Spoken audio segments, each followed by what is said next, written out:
Bapak, Ibu, teman-teman semuanya, selamat sore dengan saya James ya. Sore ini kita akan membahas satu, boleh dibilang terobosan baru sih ya, dalam bidang keilmuan untuk bagaimana membuat tubuh itu langsing ya dengan menggunakan gelombang otak kita sendiri ya, seperti itu ya. Nah, ini suatu topik yang cukup menarik ya. Yang kita bahas kali ini secara online ya untuk teorinya dan mungkin sedikit dasar-dasarnya ya. Tapi kita nanti pada tanggal 8 September kita ada workshopnya ya, di mana Bapak Ibu teman semuanya apabila mengikuti nanti dapat mengikuti prakteknya ya, langkah-langkahnya secara mendetil bagaimana ya, termasuk dengan alat bantu yang sudah disiapkan. Oke, satu hal yang paling penting kalau terkait dengan masalah brainwave ini adalah bahwa para peserta nanti yang memiliki permasalahan dengan pendengaran ya, hipertensi, epilepsi ya, mungkin harus perlu istilahnya itu sedikit diberikan perhatian lebih khusus ya. Kenapa? Karena agar tidak terjadi permasalahan ya. Seperti itu. Kemudian hasil-hasil yang kemudian terjadi akan berbeda-beda antara satu individu dengan individu lainnya ya, karena terkait dengan bagaimana kondisi organ-organ internal ya, khususnya dalam hal ini adalah otak manusia ya, berbeda-beda antara satu individu dengan individu lainnya ya, termasuk juga berbagai macam kondisi-kondisi dari masing-masing tubuhnya ya, apakah ada risiko penyakit atau ada risiko-risiko lainnya ya. Jadi hasilnya akan berbeda-beda dan juga lama atau cepatnya hasilnya itu kelihatan kayak itu. Nah, jadi kalau ada yang bertanya kenapa saya membawakan materi ini ya, saya bukan seorang profesor ataupun mantri dalam bidang diet ya, juga bukan dalam bidang nutrisi ya. Saya seorang praktisi brainwave dan juga NLP ya.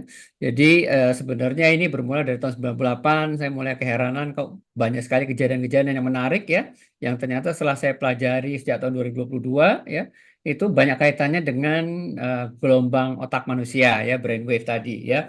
Ini adalah seminar kedua dari jenis body slimming ya. Setelah yang pertama adalah untuk dream manifestation ya. Nah, Bapak Ibu, nanti pada workshop itu Bapak Ibu akan diminta untuk menyiapkan headset dan juga uh, ataupun earphone ya. Kenapa? Karena uh, kita akan banyak sekali menggunakan audio tools ya, yang gunanya untuk memastikan bahwa memang uh, langsung bisa masuk ke dalam rongga otak kita ya, ke dalam tubuh kita melalui telinga seperti itu. Dan nanti dalam tahap awal kita akan tes Bapak Ibu masing-masing untuk mengetahui Bapak Ibu ada dalam cakupan kategori pendengaran yang bagaimana ya. Yang paling bawah, yang paling kiri adalah tidak ada pendengaran sama sekali ya, atau mungkin ada masalah dengan gangguan pendengaran ya. Sementara yang paling tinggi, paling kanan adalah tingkat pendengaran yang hanya bisa dengar oleh binatang seperti kayak kelelawar, anjing dan lain sebagainya ya. Jadi kita tes ya untuk mengetahui seberapa sensitif dan juga seberapa kuatnya Bapak Ibu dalam hal menerima audio dengan suara yang cukup tinggi ya. Seperti itu. Nah, kemudian kita lihat dulu beberapa fakta mengenai kelebihan berat badan dan obesitas Bapak Ibu teman-teman semuanya ya. Jadi kalau lihat dari dari hasil riset ya, tahun 1980 itu di seluruh dunia cuma ada 250 juta orang yang gemuk dan obesitas ya, overweight dan obesitas itu. Tapi jumlah ini sudah meningkat luar biasa besar menjadi 904 juta orang ya di tahun 2008 gitu ya. Jadi semakin lama semakin banyak orang-orang yang istilahnya itu overweight dan juga mengalami obesitas ya, karena mungkin banyak sekali hal-hal dalam kehidupan ini yang dimudahkan gitu ya. Kemana-mana udah pakai mobil, kemudian malas olahraga, makannya banyak, makan banyak gula segala macam, sehingga banyak sekali terjadi orang-orang yang bahkan ada yang dari muda sudah mulai obesitas Bapak Ibu teman-teman semuanya ya. Dan itu sangat berbahaya sekali ya, bisa menyebabkan penyakit artritis, cancer, infertility, serangan jantung dan lain sebagainya ya, seperti itu. Nah, kalau kita ditanya, ya kalau ada orang bertanya, siapa sih musuh nomor satu dari seorang wanita yang gemuk ya? Itu jawabannya bukan bosnya yang agak-agak jahat, bukan ya, juga bukan suaminya yang nggak setia segala macam, tapi adalah kaca Bapak Ibu teman-teman semuanya ya. Jadi jadi biasanya musuhnya seorang yang gemuk itu ya bukan hanya perempuan, yang laki juga ya. musuhnya adalah kaca ya, karena kalau lihat kaca ngamuk biasanya ini ya. Nah, ini juga wajar karena kan biasanya kita memiliki harapan terhadap diri kita sendiri ya, tapi begitu melihat kenyataannya di kaca, biasanya tuh ngamuk gitu ya. Oke, sementara itu apa nggak boleh sih seorang itu kelebihan berat badan atau obes? Boleh, Bapak Ibu, boleh banget ya. Tapi hanya orang-orang tertentu yang boleh ataupun makhluk-makhluk tertentu. Yang pertama adalah sumo ya. Seorang sumo nggak mungkin kurus kayak saya ya, terpelanting sampai sampai 2 negara kalau kecilnya kayak saya ya. Sumo diperbolehkan untuk gemuk ya, gemuk sekali dan obesitas diperbolehkan ya selama tulang-tulangnya kuat gitu ya. Jadi nggak ada masalah kalau buat sumowan atau sumowati untuk memiliki berat badan yang overweight atau obesitas ya. Gitu. Terus yang kedua ini Kudanil, Bapak Ibu teman-teman semuanya ya. Ini nggak ada yang pernah bisa ngelarang ini ya. Kalau dia mau gemuk atau obesitas ya silahkan aja ya. Nggak ada yang berani ngelarang itu. Termasuk juga ini ya temannya satunya lagi ya.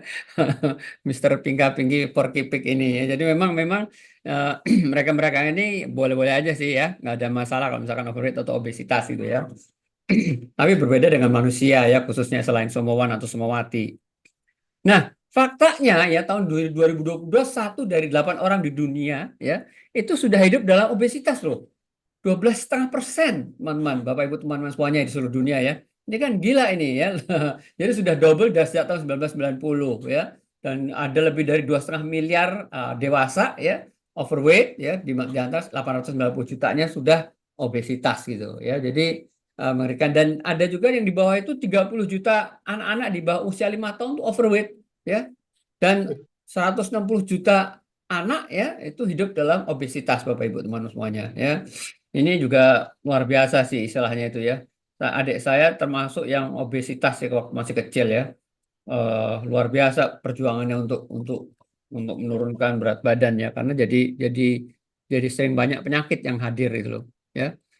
Nah, bagaimana kita tahu bahwa tubuh kita tuh sudah dalam tahapan siap-siap mau meletus kayak kalau balon ulang tahunnya anak-anak itu lama-lama bisa meletus ya, blar itu alias obesitas itu ya. Kalau dilihat dari tampilannya sih ini mungkin sebentar lagi meletus ya, atau mungkin terangkat terbang ya kalau kita nggak tahu kalau isinya gas ya. Tapi kalau kita lihat ya harus ada ukuran khusus ya. Jadi kita harus pakai standarnya WHO Bapak Ibu teman-teman semuanya ya. Jadi kita harus pakai yang namanya BMI ya. BMI itu adalah dari tinggi berat badan kita dibagi dengan tinggi kita dikuadratkan seperti itu ya. Jadi kalau misalkan kurang dari 25 BMI kita ya, maka dianggap normal ya.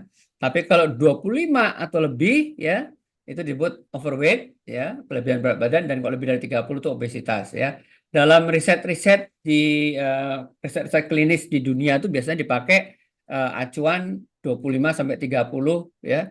Itu untuk biasanya sampelnya mereka melakukan penelitian ya untuk orang-orang overweight ya, di atas 30 baru yang obesitas. Jadi ini adalah patokannya kita untuk tahu bahwa kita sudah menjelang tahapan-tahapan memeletus gitu ya. Sering-sering hitung Bapak Ibu teman-teman semuanya ya. Kayak gitu. Oke. Nah, overweight itu sama dengan penyakit kritis. Aduh, banyak sekali deh masalah kalau misalnya kayak itu, terutama berhubungan dengan stroke, serangan jantung dan sebagainya dan sangat-sangat mahal Bapak Ibu teman-teman semuanya ya.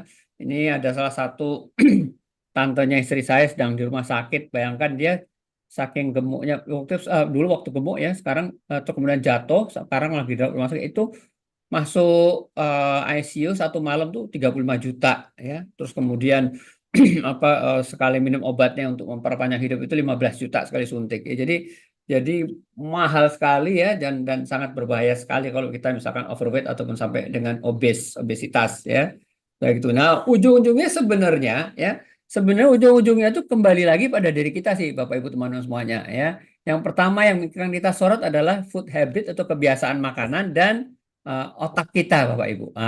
Ya. Sebenarnya jenderal utamanya adalah otak kita Bapak Ibu teman-teman semuanya ya.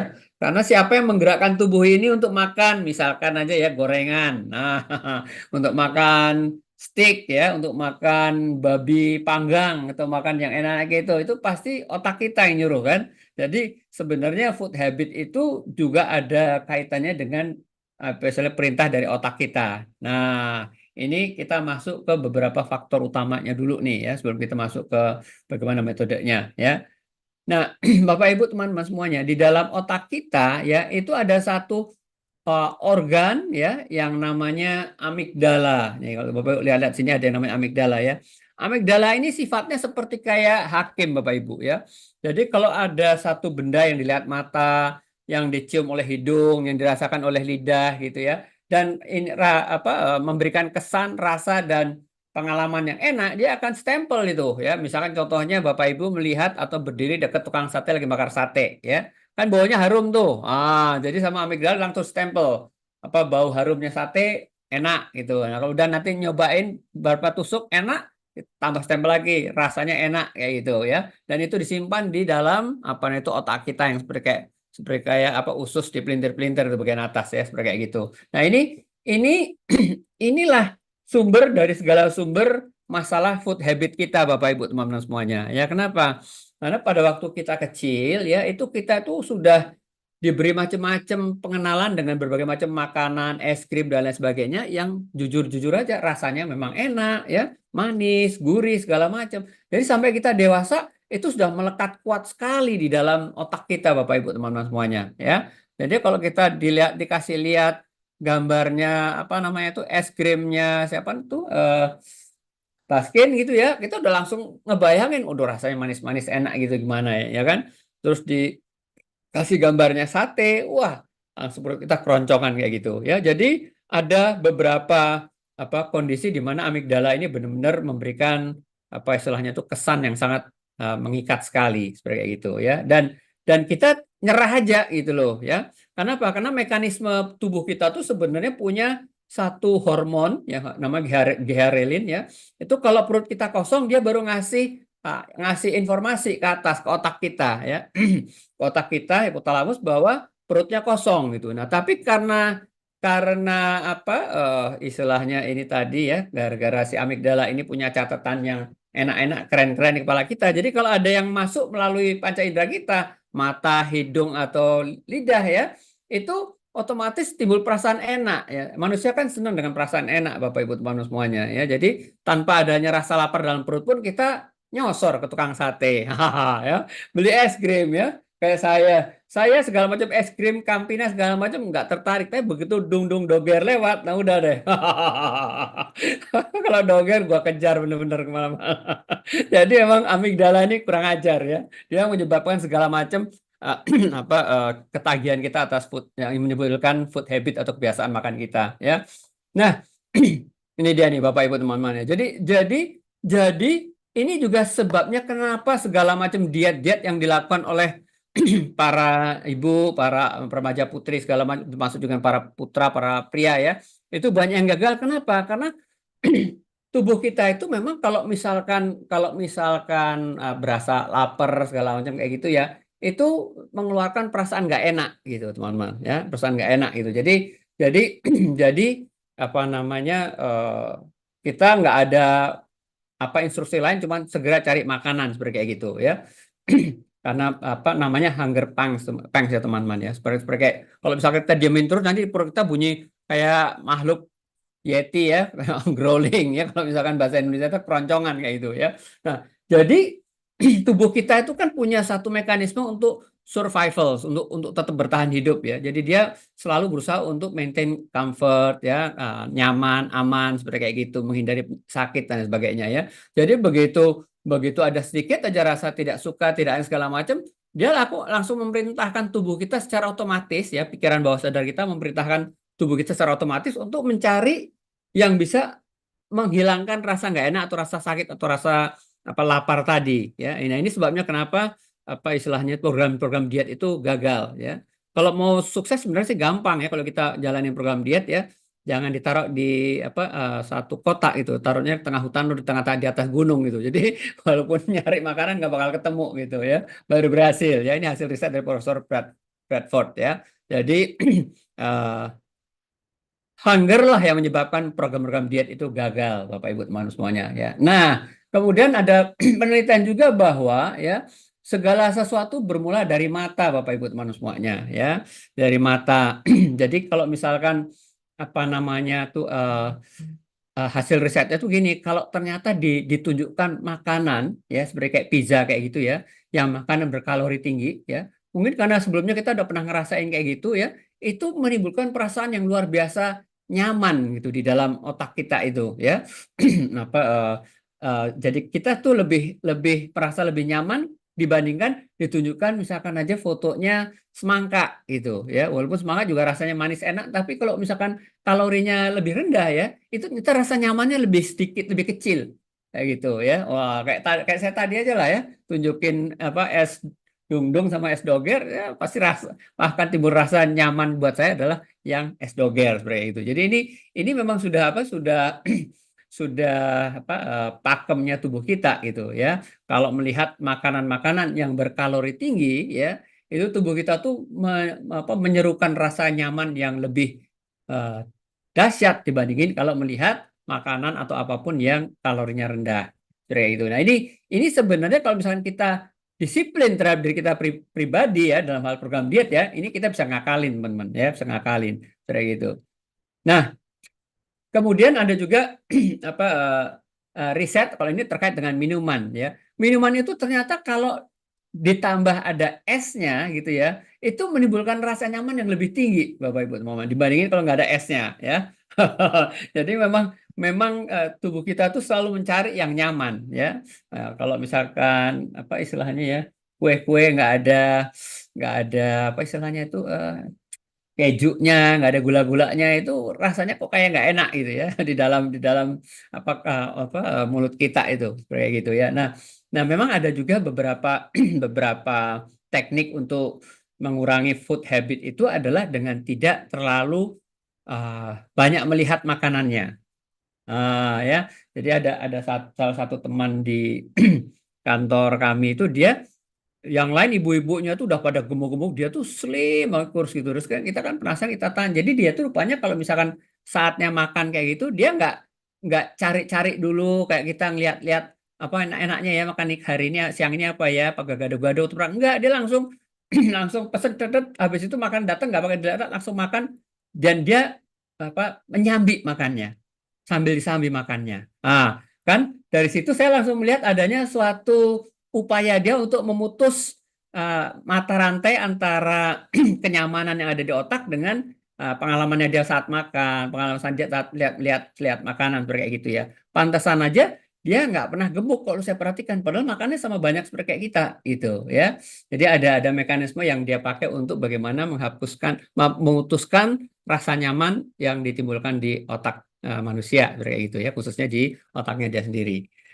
Nah, kemudian yang berikutnya adalah uh, kalau kita mau ngomong soal bagaimana mengurangi lemak dalam tubuh ya, istilahnya untuk melangsingkan badan ya itu nggak ada jalan lain ya. Kalau yang secara manual, secara fisikal adalah dengan uh, vibrasi ataupun uh, pergerakan daripada tubuh seperti itu teman-teman ya. Karena memang dalam hal kalau tubuh bergerak ya, otomatis karena tubuh kita 85% terdiri dari air ya, itu otomatis akan terguncang-guncang gitu kan, apa istilahnya itu mungkin lemaknya segala macam kayak gitu ya. Jadi kalau dilihat dari bagaimana kita menggoyangkan tubuh kita ya, menggoyangkan tubuh kita itu secara garis besar ada 3 cara ya. Cara pertama adalah yang paling bagus ya, yaitu adalah natural body vibration. Kalau misalkan kita melakukan olahraga, Bapak Ibu teman semuanya ya, kita di gym, lari pagi, jogging ya, kemudian berenang segala macam, cycling dan sebagainya itu adalah vibrasi tubuh yang secara natural ya. Jadi semuanya bergerak ya, berpindah dari satu tempat-tempat yang lain dan biasanya perasaan happy kita tinggi gitu ya. Ada pengalaman nikmat dalam hal berolahraga, apalagi kalau bareng-bareng dengan satu komunitas teman-teman kita ya. Yang kedua adalah menggunakan alat bantu, Bapak Ibu teman-teman ya. Kalau Bapak Ibu pergi ke mall-mall itu banyak sekali yang jual tuh yang namanya vibration plate ya. Bahkan sekarang sudah ada bukan plate lagi bentuknya tapi kursi ya. Jadi kita tinggal duduk, nanti kita tinggal pilih yang mau digoyang yang mana, kaki kah, dengkul kah, pantat kah, pinggang dan sebagainya gitu ya. Bahkan mungkin kalau dulu kan cuman seperti kayak sabuk yang dipakai di belly kita ya supaya belly kita hancur kayak itu. Sekarang sudah banyak macamnya Bapak Ibu teman-teman ya. Jadi cara kedua adalah menggunakan alat bantu atau peripheral ya. Contohnya salah satunya adalah vibration plate ini ya. Ini Bapak Ibu juga bisa beli banyak sekali di Shopee, Topet, kemudian banyak lah ini ya untuk yang peripheral ini ya. Nah, yang ketiga ini yang yang banyak orang yang belum tahu dan belum pernah uh, coba Bapak Ibu teman-teman semuanya ya. Jadi menggunakan audio tool yang diperdengarkan melalui telinga ya, melalui brainwave kita ya. Kenapa? Karena dengan melalui telinga kayak gitu, itu yang diguncang itu levelnya bukan di level organ lagi, tapi di level sel Bapak Ibu ya. Jadi di level sel yang diguncang oleh si audio toolnya tadi seperti itu ya. Uh, Jadi ada 3 cara ya, tinggal Bapak Ibu nanti pengen yang pakai mana. Digabungkan ketiga-tiganya luar biasa sekali hasilnya nanti ya. Bentar, ini ada yang bertanya apa ini? Saya malah mau menambah massa atau bobot tubuh tuh. Wah, itu agak-agak gampang buat orang lain, buat saya juga agak susah tuh Pak Calvin. Gitu ya. Makan saya juga banyak padahal ya. Oke, kita lanjut dulu Pak Calvin ya. Nah, kemudian ya, kalau kita marah, sedih, gembira segala macam, ternyata memang vibrasi tubuh kita itu juga berbeda-beda, Bapak Ibu teman-teman, ya. Jadi memang memang ternyata perasaan kita itu juga mempengaruhi metabolisme, gitu ya. Kalau misalnya kita dalam kondisi normal, dalam kondisi marah, dalam kondisi sedih, ya, dalam kondisi takut segala macam, itu metabolisnya terganggu juga gitu loh, karena vibrasi tubuh itu terganggu, ya. Jadi sebenarnya tubuh kita tuh bervibrasi ya, bergetar terus ya, baik internally maupun externally itu bergetar terus ya. Cuman kita nggak ngelihat apa istilahnya pergerakannya ya, kayak gitu. Dan di tingkat DNA sel kita ya, helixnya itu juga berputar terus tuh, rangkaian DNA-nya teman-temannya berputar terus kayak gitu ya. Jadi ini juga menyebabkan bahaya untuk daerah-daerah seperti kayak lemak-lemak yang kayak visceral ya, dan lain sebagainya, visceral fat seperti itu ya. Nah, nanti kalau Bapak Ibu mengikuti workshop kami ya, itu kami akan berikan beberapa audio tool ya, beberapa audio tool yang Bapak teman-teman semuanya nanti akan dengarkan ya, pakai melalui headset ataupun earphone ya. Itu ada yang memang ditujukan untuk bagian-bagian tertentu dari tubuh ya. Ini untuk yang audio nomor 1 ini, waktu saya coba pribadi ya, ini saya nggak ngerti apakah karena saya mungkin nggak terlalu gemuk ya, jadi saya merasa perut saya tuh goyang-goyang. Jadi saya agak bukan bukan bukan ngeri ya, tapi agak-agak jadi kayak kayak diguncang-guncang itu perutnya ya. Jadi saya pikir ini mungkin bagus ini kalau misalkan untuk mereka-mereka yang belinya cukup besar gitu ya, mungkin bisa bantu gitu ya. Jadi ini bisa diperdengarkan sebanyak yang diperlukan seperti kayak gitu ya.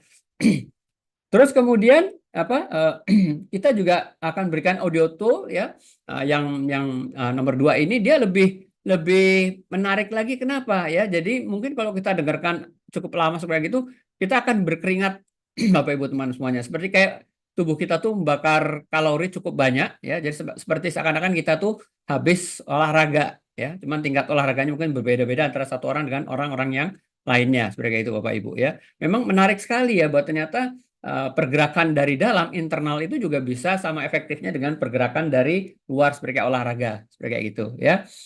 Kemudian juga ada audio nomor 3 yang mungkin nanti Bapak bisa bisa bisa pakai ya. Ini juga bagus sekali karena kalau dilihat dari testimoninya para orang-orang yang masuk dalam risetnya itu ya, itu bisa menggoyang area-area yang terkait dengan visceral fat di sekitar pinggang dan sebagainya seperti kayak gitu teman-teman ya. Mungkin juga dengan tingkat kadar gulanya sebenarnya itu bisa bisa cek setelah ataupun sebelum melakukan eksperimennya ini ya. Jadi ada beberapa audio tools ini yang nanti Bapak Ibu teman-teman bisa pakai ya pada waktu workshop ya, dan juga nanti di rumah setelah selesai workshop ya, dan itu dipakai terus-menerus juga nggak masalah ya. Tapi minimum harus dipakai selama seminggu Bapak Ibu teman-teman semuanya ya, kayak gitu. Nah, kalau tadi kita sudah melihat bagaimana caranya untuk melakukan slimming atau membuat langsing tubuh kita dari luar ya, dengan vibrasi ya, dengan secara natural, dengan menggunakan mesin atau peripheral ya, juga dengan menggunakan audio yang diperdengarkan melalui telinga kita seperti kayak gitu ya.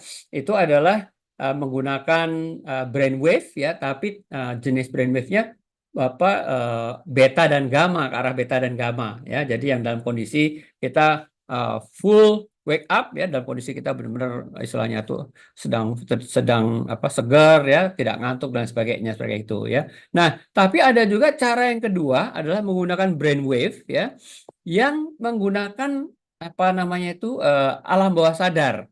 Nah, ya, dan ini kalau di luar negeri disebut sebagai cognitive method, Bapak Ibu, ya. Jadi memang tujuannya apa? Tujuannya adalah untuk memprogram, ya, melatih, mendisiplinkan, ya, pikiran bawah sadar kita, ya, untuk bersikap mental yang hati-hati dalam hal food habit kita.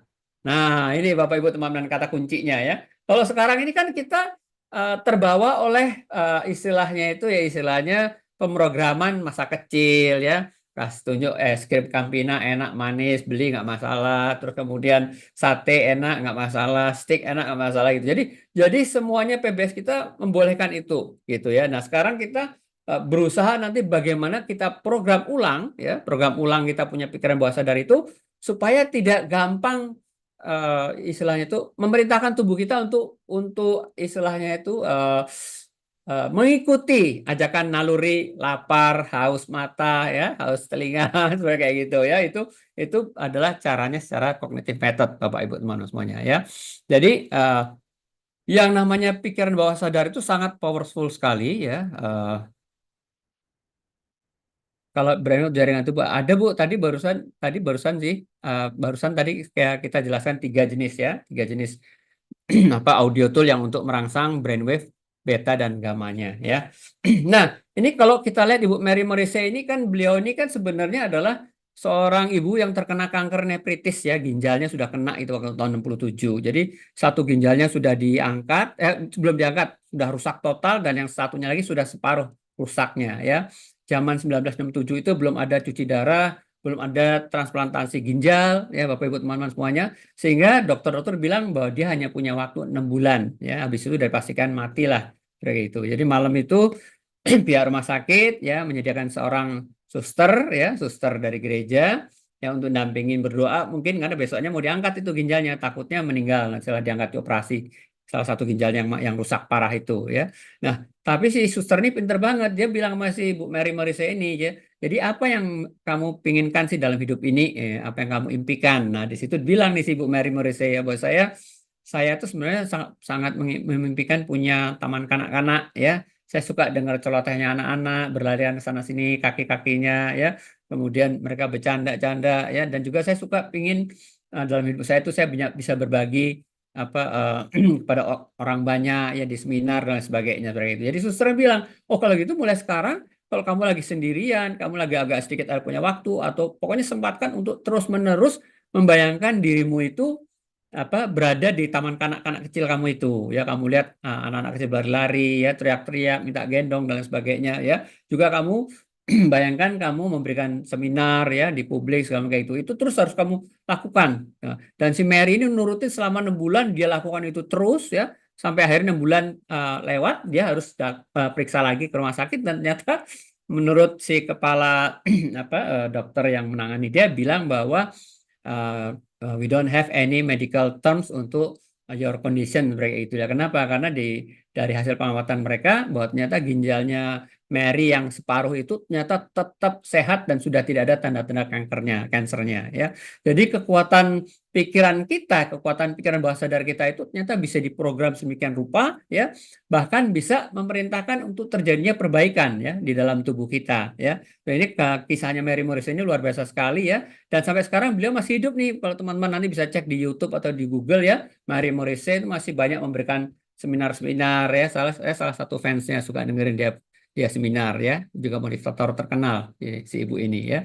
Kemudian ada satu lagi yang namanya Helen Hetzel, Bapak Ibu teman-teman semuanya ya. Ini dia menggunakan brainwave untuk ikut undian, kontes, hadiah segala macam gitu ya. Kalau orang-orang menang sekali dua kali masih normal ya. Dia ini menang kontes, undian segala macam 5.000 kali Bapak Ibu teman-teman ya. Jadi dia sudah sangat menguasai sekali bagaimana membuat dreams come true ya dengan menggunakan gelombang pikiran atau brainwave seperti itu ya. Jadi dia berhasil memprogram istilahnya itu dia punya pikiran bawah sadarnya, otaknya ya, untuk memastikan bahwa nanti yang keluar adalah seperti yang dia visualisasikan, kayak gitu ya. Ini luar biasa sekali ya. Beliau adalah salah satu favoritnya saya juga, termasuk Helen Natsel ini ya. Nah, beliau punya pendapat bahwa dalam hal kita melakukan praktek brainwave itu ya, itu tidak pernah ada yang gagal ya, hanya delay dalam hal perwujudannya Bapak Ibu teman-teman semuanya ya. Ini banyak sekali testimoni kalau Bapak Ibu teman-teman ikut seminar workshop kami yang salah satu yang satunya lagi ya, yang Dreams Manifestation ya, itu kita banyak sekali contoh-contoh dan banyak para ahli yang kita kupas di sana ya. Oke, kita lanjut. Nah, sekarang kita sedikit belajar mengenai bagaimana apa itu disebut dengan gelombang otak Bapak Ibu atau brainwave ya. Ya. Jadi otak kita tuh benar-benar kompleks sekali ya. Ada lebih dari 100 miliar sel saraf ya. Jumlah koneksinya makin banyak setiap hari karena semakin kita pakai otak kita semakin banyak terhubung antara satu sel saraf dengan sel saraf lainnya ya. Lebih banyak hubungannya dibandingin bintang-bintang di langit ya. Dan informasi berlangsung ataupun berjalan dengan sangat cepat ya. Lucunya ya, otak kita itu beratnya hanya 2% dari seluruh berat tubuh kita, tapi dia menghabiskan kalori 20-30% dari kalori yang yang dimasukkan ke dalam tubuh kita ya. Jadi jadi banyak-banyaklah berpikir ya tentang politik kita yang carut marut dan sebagainya ya, supaya banyak bakar kalori ya. Jadi nggak perlu harus ke gym ataupun jogging ya. Nanti berat badan juga menurun sendiri ya, kayak gitu. Nah, kemudian apa itu gelombang? Jadi gelombang itu sebenarnya adalah pergerakan dari energi dari satu titik ke titik lainnya ya. Kalau Bapak Ibu lihat di sini adalah mungkin dari satu gunung, satu lembah itu bisa disebut sebagai gelombang ya. Dan satu frekuensi adalah jumlah gelombang dalam satu jarak tertentu ya. Nah, di dalam otak kepala kita Bapak Ibu teman semuanya itu ada 5 jenis gelombang ya. Gelombang gamma ini pada saat kita sangat fokus, marah ya, sebel, sedih segala macam, ini bentuknya kayak gini nih ya, kayak orang habis lari terus kemudian diukur tensinya ya, naik turun cepet banget Bapak Ibu ya.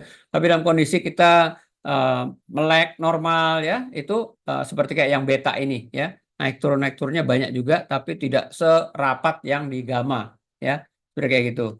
Nah, kalau dalam kondisi kita sudah mulai rileks ya, sedikit sayup-sayup ya, ada angin-angin sepoi gitu, ini kita mulai rileks nih ya, jumlah gelombangnya itu makin sedikit ya, dalam setiap satuan waktunya makin sedikit gitu. Dan kalau ini kita terus-terusin, lama-lama kita masuk ke dalam kondisi tidur ayam yang namanya theta ini Bapak Ibu ya. Di sini udah lebih lambat lagi gelombangnya ya. Dan akhirnya kita pulas benar-benar di delta ya. Kalau Bapak Ibu tahu di radio ada namanya Delta FM ya. Itu memang radio yang dipersiapkan untuk orang-orang yang sudah tertidur ya.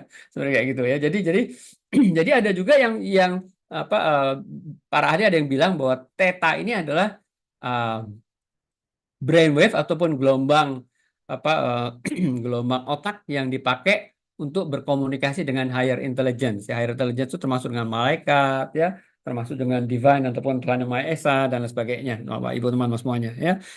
Nah, kita tidak bisa melakukan sesuatu di theta, tapi pada saat kita alpha kita bisa Bapak Ibu ya, karena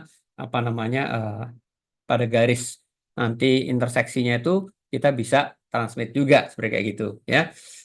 Nah, kembali ke ini Bapak Ibu, kembali ke otak kita ya. Ternyata di otak kita juga ada satu organ yang namanya hipokampus Bapak Ibu ya. Ini yang sifatnya adalah seperti kayak transmitter, pemancar dan sekaligus berbentuk seperti kayak parabola Bapak Ibu ya. Parabola itu bisa menyebabkan apa yang kita pikirkan tertransmit ya, apa yang kita istilahnya itu orang lain pikirkan. Kalau yang ini saya berbicara telepati misalkan ya, itu bisa masuk kita kalau parabola kita cukup besar ya. Nah, masalahnya hipokampus ini penelitiannya menunjukkan bahwa kalau kita tuh sedih, marah, sebel ya seperti kayak gitu, ini hipokampus ini mengecil Bapak Ibu.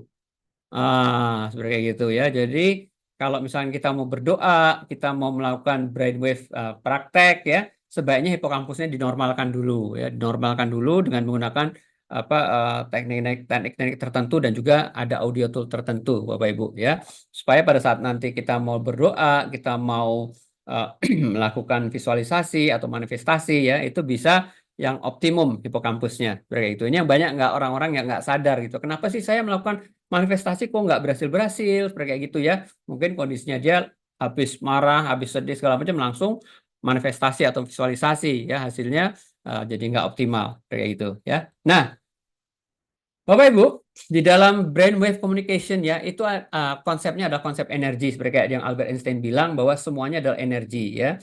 Nah, dalam sesi workshop kita yang terkait dengan dream manifestation itu kita bahas secara detail bagaimana komunikasi antara manusia yang satu dengan manusia yang lainnya ya. Tapi dalam sesi untuk body slamming ini kita komunikasinya ini justru ke internal Bapak Ibu ya. Jadi nanti bagaimana kita memprogram kita punya unconscious mind ya PBS atau pikiran bawah sadar kita ya dengan menggunakan alpha wave ya supaya di dalam PBS kita itu kita bisa terapkan aturan-aturan jangan sampai istilahnya itu kita melihat makanan terus kepingin makan terus kayak gitu ya itu adalah tujuan utama daripada apa sesi ini seperti itu ya. Nanti kalau teman-teman yang ikut meditasi pasti mengerti lah apa itu cakra dan lain sebagainya ya. Tapi kita tidak bahas terlalu dalam, hanya untuk informasi aja bahwa ini adalah titik-titiknya ya.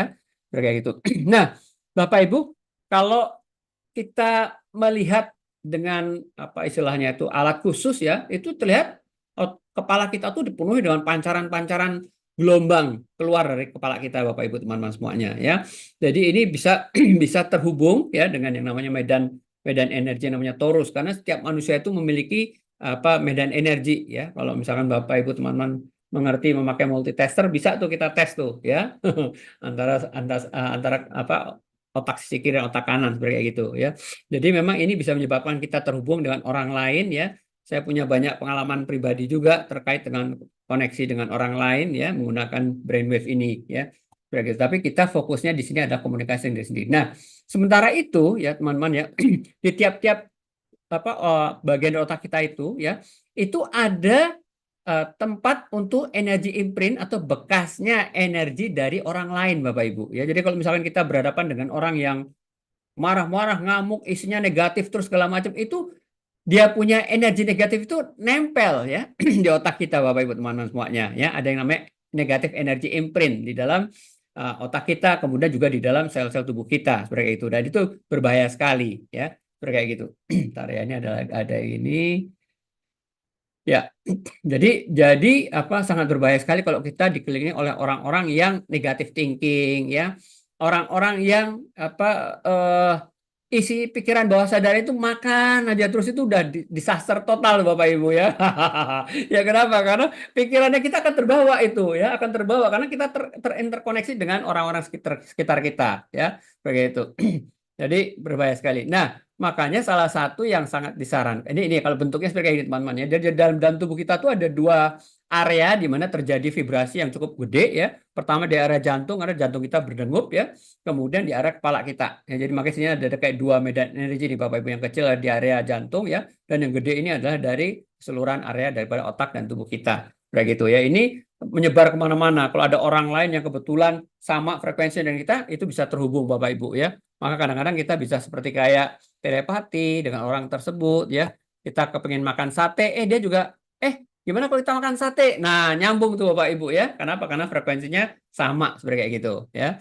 Nah, oleh karena itu, karena kita ini selalu ketempelan energi imprint dari orang-orang ya, kita jangan kalau misalkan kita agak gemuk atau obesitas ataupun overweight ya, kita jangan dikelilingi oleh orang-orang yang sama yang gemuk, overweight ataupun obesitas Bapak Ibu ya. Kenapa? Karena lama-lama energi yang mereka tempelkan ke kita itu akan menyebabkan pikiran bawah sadar kita bergerak secara otomatis ngikutin ritme irama dan juga kebiasaan-kebiasaan mereka ya. Mereka kebiasaan kalau sore harus makan es krim, kalau menjelang malam sebelum tidur harus ada ya camilan-camilan, nonton drakor harus ada camilan-camilan seperti gitu. Itu lama-lama kita ngikutin terus ya.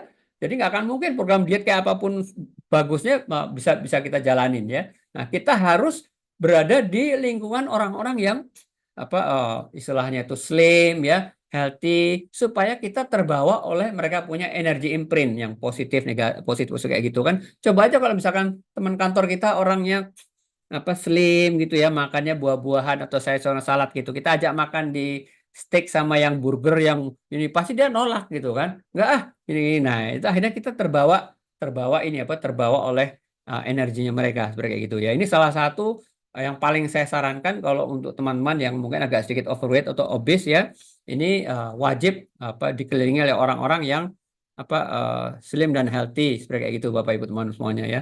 Memang kadang-kadang ada cemooh-cemooh yang agak-agak kurang-kurang enak sih ya. Kayak ibu saya waktu masih gemuk dulu dibilangin tong gelinding ya sama teman-temannya yang slim segala macam kayak gitu ya. Tapi ya that's okay lah, that's fine lah ya. One day kita akan bisa seperti kayak mereka pastinya ya. Jadi jangan dimasukin hati lah, nggak usah baper gitu ya. Nah, nanti dalam workshop itu kita juga akan berlatih bagaimana memeriksa apakah kita memiliki mental block ya. Apa itu mental block? Mental block itu adalah uh, pemikiran nalar logika kita yang terus-menerus mengingatkan diri kita pribadi bahwa kita nggak mungkin berhasil. Contoh misalkan aja ya, saat ini berat badan kita 150 kg ya. Terus kemudian ada program diet yang disarankan, misalkan program diet X gitu ya. Kita belum jalanin, kita udah bilang, kayaknya nggak mungkin lah gue bisa turun 10 kilo dalam sebulan. Kayaknya nggak mungkin. Nah itu namanya mental block ya.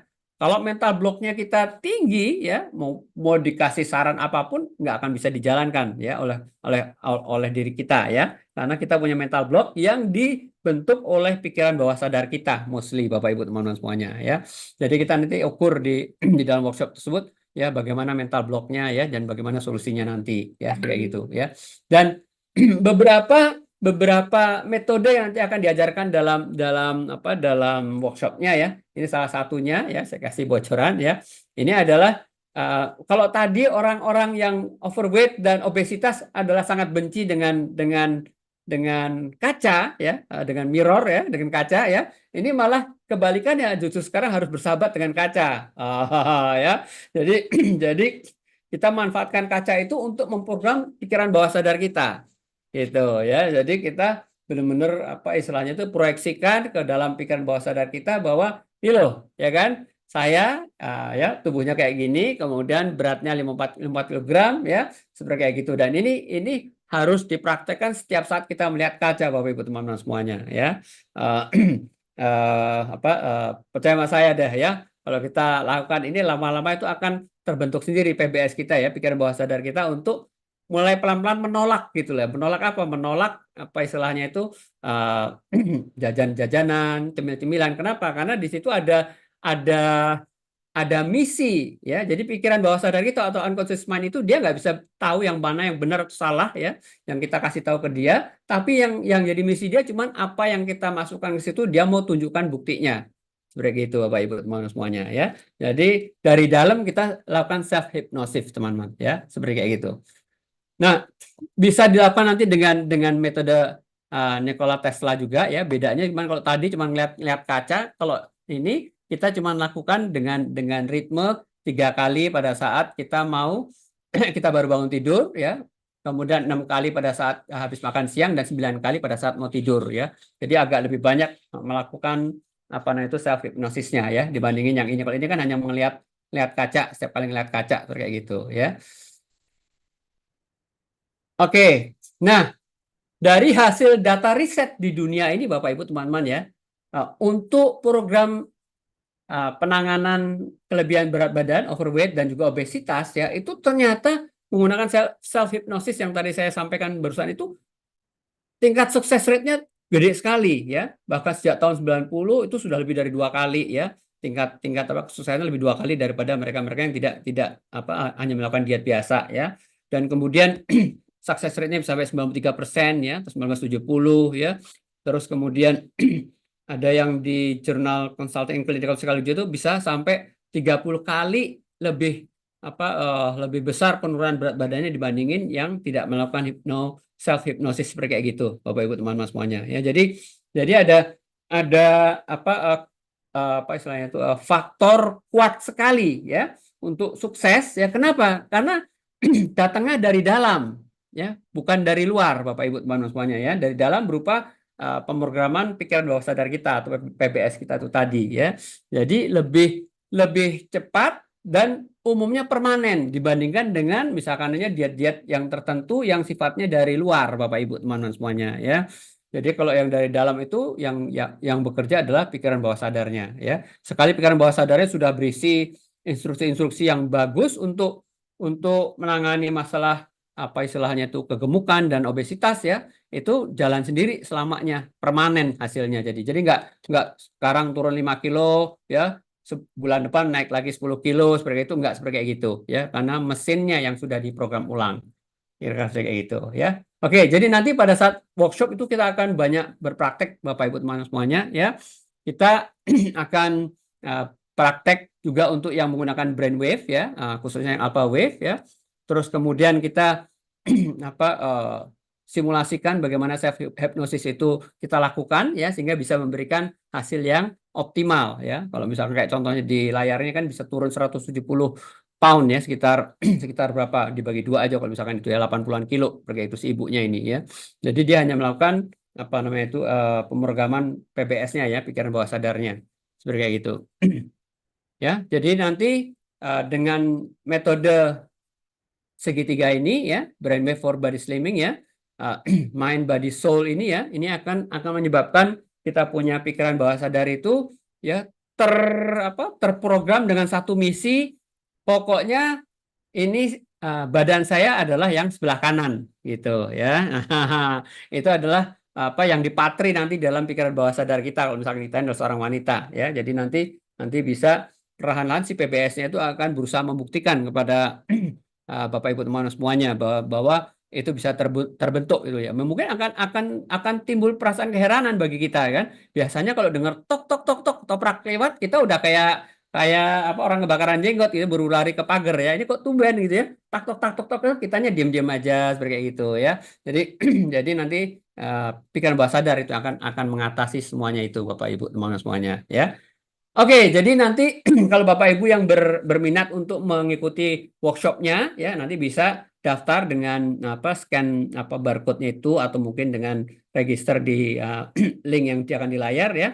Itu akan kami selenggarakan pada tanggal 8 September ya. Di Hotel Amaris 2 di Tebet, Jakarta Selatan, Bapak Ibu semuanya ya. Jadi nanti kita bisa praktek bareng-bareng ya. Mungkin saya nggak sampai terus-terusan karena badan saya kan sudah cukup tipis ya. Nanti tambah parah lagi kalau mesti harus dikuruskan lagi ya. Oke, Bapak Ibu, materinya sudah selesai ya. Mungkin kalau ada pertanyaan-pertanyaan dari Bapak Ibu teman-teman semuanya bisa, masih ada cukup waktu, masih ada sekitar 5-10 menit ya kira-kira. Kalau mau bertanya boleh monggo apa aja terkait dengan materi kita pagi ini. Materi saat ini ya mengenai body slimming ya. Kalau tadi ada pertanyaan dari Pak siapa ya, Bu Karol apa untuk menggemukkan badan ya, itu mungkin perlu sesi yang lainnya kali ya. Ya, berbeda di sini, nggak bisa sama sesinya ya. Dari Pak Noli apa nih Pak Noli pertanyaannya nih ya. Apakah ada diskon untuk pendaftar yang mau masuk? Oh, oke, pendaftar yang mau masuk ada diskon nggak? Ini mungkin nanti kita bisa uh, sampaikan kepada apa yang bersangkutan ya. Silakan didaftarkan dulu ya. Nanti kita akan beritahukan. Sepertinya sih ada, sepertinya ada ya. Nanti saya tanyakan kepada pihak penyelenggara ya, Pak Noli ya. Ada diskonnya kok ya seperti kayak gitu. Apalagi kalau masuknya nggak sendiri tapi satu kampung ya Pak Noli. Aduh ya kalau kalau punya berat badan agak agak tinggi emang agak ngeri juga ya Bapak Ibu teman semuanya ya. Saya pernah dulu tahun berapa ya 90 berapa ya 90 berapa itu punya pacar nggak overweight sih, cuman agak gemuk aja gitu ya. Waduh. One day dia ikut upacara bendera semaput, Bapak Ibu, Masya Allah. Padahal zaman itu saya masih muda, masih keker ya, tapi ngangkatnya sampai sampai klinik itu, aduh bener-bener deh. Jadi ya kasihan juga gitu ya, kalau misalkan ini. Oke, ada pertanyaannya Bapak Ibu semuanya? Tadi Ibu Mia tadi yang bertanya, adakah uh, brainwave untuk jaringan tubuh? Ada ya. Jadi nanti Bapak Ibu bukan hanya diberikan brainwave-nya, tapi akan ditunjukkan cara pakainya juga ya. Kita langsung praktek juga nanti dalam workshopnya ya. Oh, Pak Karo Alvin mau nambah masa atau bobot tubuh tuh. Oke. Oke, ada pertanyaan lainnya Bapak Ibu teman-teman semuanya? Eh, Kalau tidak ada, mungkin nanti kita bisa kirimkan ini ya, Bapak Ibu teman semuanya kirimkan apa satu slide yang untuk pendaftaran Oke. tadi ke WA-nya Bapak Ibu teman semuanya kalau misalkan nanti akan mendaftar ya. Pak Akhir James, ya, ada pertanyaan? boleh bertanya, Kas? Ya, boleh Pak Joni silakan. Gini Pak, apakah brainwave ini juga bisa digunakan untuk menghentikan misalkan merokok gitu? Hmm, Itu aja, terima kasih. oke. Gini Pak Joni, kalau dari sudut pandang NLP Pak, itu sangat mungkin sekali ya. Bahkan bahkan kita bisa menggunakan hipnosis untuk berbagai macam hal ya terkait trauma, ngilangin trauma ya. Jadi pada dasarnya Pak, pada dasarnya ya kalau secara NLP ataupun secara gelombang self hypnosis kayak gitu itu nanti image rokok itu akan kita persamakan dengan sesuatu yang menyebabkan si perokok itu enak, muntah atau mungkin jijik, Pak. Gitu ya. Jadi dari dari beberapa yang pernah kita praktekkan itu biasanya kita persamakan dengan maaf ya dengan nya kucing atau nya anjing, Pak. Gitu ya. Jadi jadi jadi kita program terus-terusan secara repetisi ya ke dalam bawah sadarnya orang tersebut ya. Pokoknya kalau dia ngeliat rokok itu ya, itu dia langsung teringat dengan pada waktu kita hipnosis itu baunya kucing atau anjing tadi ya. Itu dijamin itu ya. Begitu ngeliat rokok dia udah enek deh, males dia kayak gitu ya. Padahal nggak disuruh menjilat nya enggak ya, cuman dikasih dideketin bener-bener itu baunya gitu ya. Jadi dia akan berubah berubah berubah pikiran secara pikiran bawah sadarnya bahwa nggak enak ini ya, amigdalanya dia langsung nyetempel gitu loh, rokok ini baunya nggak enak itu ya, karena dia udah pada waktu dia deketkan rokok ada nya yang tadi seperti kayak gitu ya. Jadi itu dengan gelombang alpha wave juga Pak bisa diprogram seperti kayak gitu ya. Ah, bukan hanya ngerokok sih, macam-macam ya, trauma orang nggak berani naik motor, nggak berani itu bisa kita reprogram dengan pikiran bawah sadar yang seperti kayak gitu ya. Mudah-mudahan jawab ya Pak Joni ya. Ada kendala dengan merokok? Ada teman, Oh, ada teman ya. Oke, oke, ada oke ya. teman yang dari dulu sampai sekarang nggak bisa lepas. Oh, nggak boleh lepas dari rokok ya. Iya, iya, iya. Oke, ada pertanyaan lain Bapak Ibu teman-teman semuanya? Oke, kalau tidak ada, saya ucapkan terima kasih sekali atas kehadirannya. Semoga ilmu yang kami sharing ini bermanfaat ya. Sampai ketemu pada kesempatan berikutnya. Selamat sore, sampai berjumpa kesempatan berikutnya. Sore, Assalamualaikum. terima kasih Pak Terima James. kasih Pak Sama-sama. Jim. Terima Ya. kasih. Terima kasih Pak Waalaikumsalam. James.